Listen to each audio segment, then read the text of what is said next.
सूबे की 80 की 80 लोकसभा सीटें जीतने का पार्टी का मकसद है और इसी मकसद को पूरा करने के लिए बीजेपी ने तमाम छोटे दलों को साथ मिलाया। छोटे दलों के साथ बीजेपी का यूपी में कितना बड़ा फायदा मिलने वाला है और अखिलेश का पीडीए वाला दांव चलने वाला है या फिर योगी आदित्यनाथ की सियासी यारी भारी पड़ने वाली है, उत्तर इस रिपोर्ट में देखिए।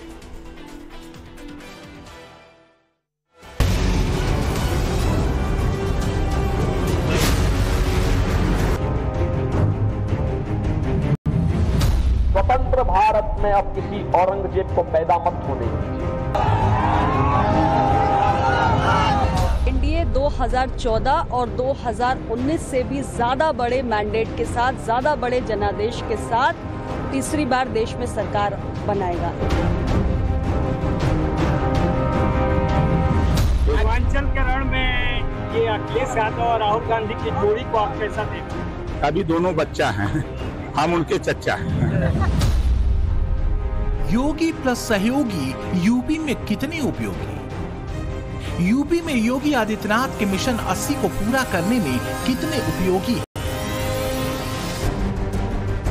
आखिरी राउंड में यूपी की 13 सीटों पर वोटिंग है। लास्ट फेज का चुनाव बीजेपी के लिए सियासी दोस्ती का चुनावी इम्तिहान है, साथ ही साथ सहयोगी दलों की शक्ति की पहचान है। वो चाहे 2014 से एनडीए के भरोसेमंद साथी अपना दल एस की अनुप्रिया पटेल हों, अपने बयानों से सुर्खियों में रहने वाले ओम प्रकाश राजभर हों, संजय निषाद जैसे सहयोगी हों या फिर पार्टी में दोबारा लौटे दारा सिंह चौहान हों। पूर्वांचल की लड़ाई में इन सब का शक्ति परीक्षण होता है।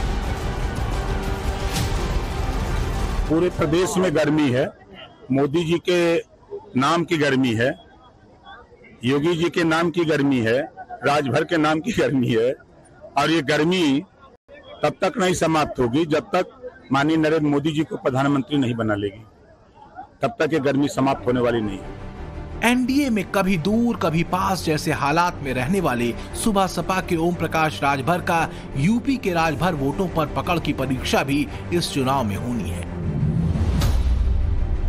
यूपी की राजनीति में राजभर वोट बैंक 4% के साथ बड़ी राजनीतिक ताकत रखता है। पूर्वांचल की 16 सीटों पर राजभर वोट इस स्थिति में है कि जीत और हार का समीकरण बना और बिगाड़ सकता है। ये सीटें हैं वाराणसी, जौनपुर, घोसी, लालगंज, गाजीपुर, अंबेडकर नगर, सलेमपुर, आजमगढ़, बलिया, चंदौली, इलाहाबाद, फैजाबाद, बस्ती, गोरखपुर, मछली शहर और भदोही। पूर्वांचल के रण में ये अखिलेश यादव और राहुल गांधी की जोड़ी को आप कैसा देख रहे हैं? अभी दोनों बच्चा हैं, हम उनके चच्चा हैं। अखिलेश जी का लड़ाई कैसी है सर? फटाफट जा रही है। लड़ाई कहीं नहीं है। आप अपने यहाँ देख लें, क्या सलेमपुर में लड़ाई है, क्या बलिया में लड़ाई है, क्या गाजीपुर में लड़ाई है? चंदौली देख लीजिए, घोसी देख लीजिए, लालगंज सलेमपुर देख लीजिए, देवरिया देख लीजिए, बांसगांव देखिए, गोरखपुर देख लीजिए, आपके बस्ती देख लीजिए। हम तो घूम रहे हैं ना, कहीं लड़ाई नहीं है। ओम प्रकाश राजभर यूपी की सरकार में योगी के सहयोगी हैं। उनके पास यूपी सरकार का भारी भरकम मंत्रालय है। दावा किया जाता है कि ओम प्रकाश राजभर के पास उनके समाज का डेडिकेटेड वोट बैंक है। ओम प्रकाश राजभर जिस दल के साथ रहते हैं, ये वोट बैंक उसी दल के साथ शिफ्ट हो जाता है। घोसी से ओम प्रकाश राजभर के बेटे अरविंद राजभर को प्रत्याशी बनाया गया है, लेकिन इस बार राजभर के कंधों पर दूसरे जिलों में भी राजभर वोटों को साधने की जिम्मेदारी है। ये बिरादरी का सम्मान है। कल तक यही विपक्ष कहता था, जो आपका सवाल है, विपक्ष हमसे यही कहता था कि ये गाड़ी से चलता ही का लड़ाई लड़ेगा। अब विपक्ष को परेशानी हो गई है। अब वो क्या कह रहा है कि डबल इंजन की सरकार, लखनऊ दिल्ली और ओम प्रकाश राजभर डबल इंजन का हेलीकॉप्टर लेके उड़ रहा है। अब चट्टी पर क्या बोलेंगे? अब हमारा भी नेता कहेगा ना कि हमारा भी नेता हेलीकॉप्टर से चल रहा है मुकाबला करने के लिए, अब उनको जवाब देने लगेगा। अब ये सम्मान पूरे समाज का है, पूरे पिछड़े दलित अल्पसंख्यक का सम्मान है। बीजेपी यूपी में मिशन क्लीन स्वीप का टारगेट लेकर चल रही है, यानी सूबे की 80 की 80 लोकसभा सीटें जीतने का पार्टी का मकसद है। इसी मकसद को पूरा करने के लिए बीजेपी ने तमाम छोटे छोटे दलों को साथ मिलाया ताकि देश भर में बीजेपी की 370 सीट और एनडीए के 400 पार के लक्ष्य को हासिल किया जा सके। योगी के सहयोगी के रूप में ओम प्रकाश राजभर पूरे पूर्वांचल में एक्टिव है। जनता एक तरफा वोट दे रही है। क्योंकि कांग्रेस, सपा, बसपा ये दगे हुए कारतूस हैं। ये 4 बार सत्ता में, कोई 40 बार सत्ता में रह करके अगर ये पिछड़े, दलित, वंचित, शोषित, अल्पसंख्यक को हिस्सा दिए होते तो हमारे साथ क्यों रहते?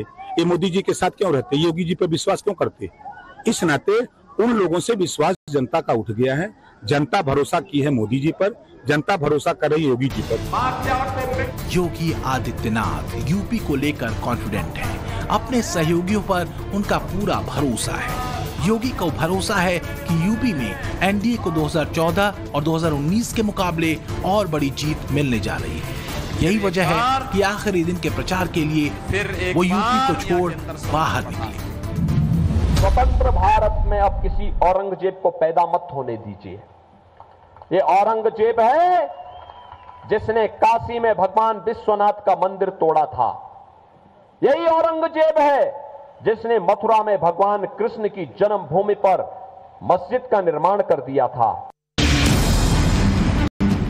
7वें चरण में 1 जून को यूपी की 13 सीटों पर वोट डाले जाएंगे। 2019 में इन 13 सीटों में 11 सीट एनडीए के खाते में आई थी, जिनमें 2 सीटों पर अनुप्रिया पटेल की पार्टी अपना दल एस को जीत मिली थी।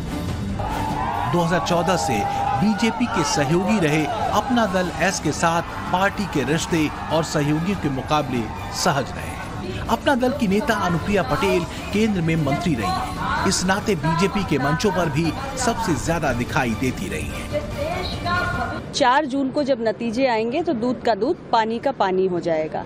इस बार 4 जून को जब चुनावी परिणामों की घोषणा होगी तो इंडी अलायंस का सुपड़ा साफ हो जाएगा और एनडीए 2014 और 2019 से भी ज्यादा बड़े मैंडेट के साथ, ज्यादा बड़े जनादेश के साथ तीसरी बार देश में सरकार बनाएगा।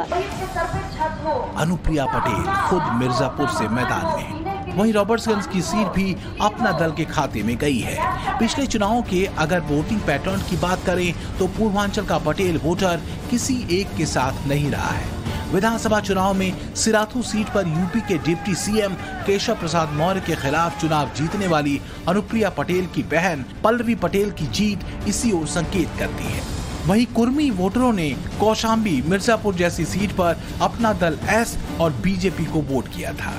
ऐसे में मिर्जापुर के साथ रॉबर्ट्सगंज और फूलपुर, बस्ती और प्रतापगढ़ में भी अनुप्रिया के करिश्मे और पटेल वोटरों के प्रभाव की परीक्षा है। तो महिलाओं के लिए हमने सिर्फ वादे नहीं किए बल्कि हमने बहुत कुछ करके दिखाया।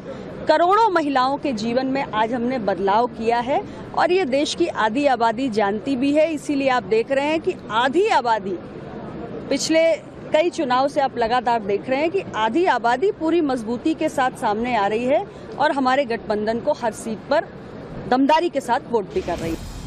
बीजेपी के सहयोगी और योगी सरकार में मंत्री Nishad party chief doctor Sanjay Nishad के बेटे प्रवीण निषाद को बीजेपी अपने ही सिंबल पर संत कबीर नगर से चुनाव लड़ा रही है। यूपी में निषाद वोटों को देखते हुए ही बीजेपी विधानसभा चुनाव में निषाद पार्टी के लिए कुछ सीटें छोड़ती रही है। जातियों के वोट बैंक के जोड़ घटाव से 4 जून के नतीजों का गुणा भाग हो रहा है। ऐसे में इस चुनाव में संजय निषाद का इम्तिहान भी होने वाला है। किस तरह से वो निषाद वोटों को बीजेपी के लिए ट्रांसफर कराते हैं। उत्तर प्रदेश में निषाद पार्टी उस वक्त चर्चा में आई जब गोरखपुर में हुए लोकसभा उपचुनाव में निषाद पार्टी ने बीजेपी को हरा दिया। वहां से निषाद पार्टी के प्रमुख संजय निषाद के बेटे प्रवीण निषाद ने बीजेपी के उपेंद्र शुक्ल को हरा दिया। ये जीत काफी बड़ी थी और इस जीत के कितने मायने हैं इसे आप इस बात से समझिए कि 29 सालों के दौरान पहली दफे ऐसे हुआ था कि जब गोरखपुर में लोकसभा चुनाव के दौरान बीजेपी हारी हो। इसके बाद साल 2019 के लोकसभा चुनाव के पहले बीजेपी ने निषाद पार्टी को अपने साथ मिला लिया और ये साथ साल 2024 तक बरकरार है।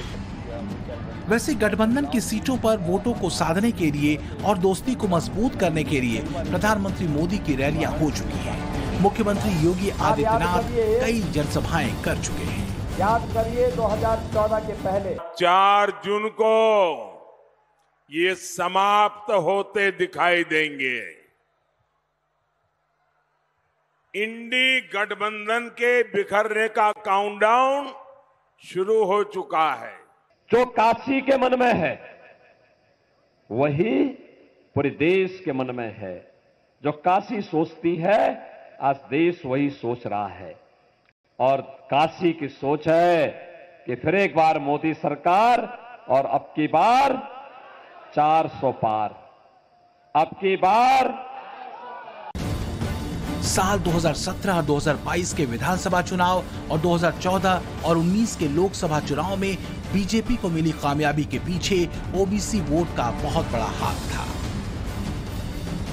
खासकर 35% गैर यादव ओबीसी वोट बैंक के जरिए बीजेपी को 2014 में भी फायदा मिला और 2019 लोकसभा चुनाव में। ऐसे में यूपी चुनाव में जहां कास्ट पॉलिटिक्स टॉप पोजीशन पर हो, वहां इन जातियों का वोट जीत हार के लिहाज से काफी अहम हो जाता है, क्योंकि इन्हीं गैर यादव ओबीसी वोटरों को एकजुट कर योगी आदित्यनाथ ने यूपी में सोशल इंजीनियरिंग का ऐसा जाल बुना जिसमें इंडी गठबंधन फंसा हुआ है। यूपी में ओबीसी वोट की तादाद की बात करें तो यादव 10%, पटेल सहतवार 8%, मौर्य 5%, मल्लाह 5%, लोध 3%, जाट 3%, विश्वकर्मा 2% और गुर्जर 2% हैं।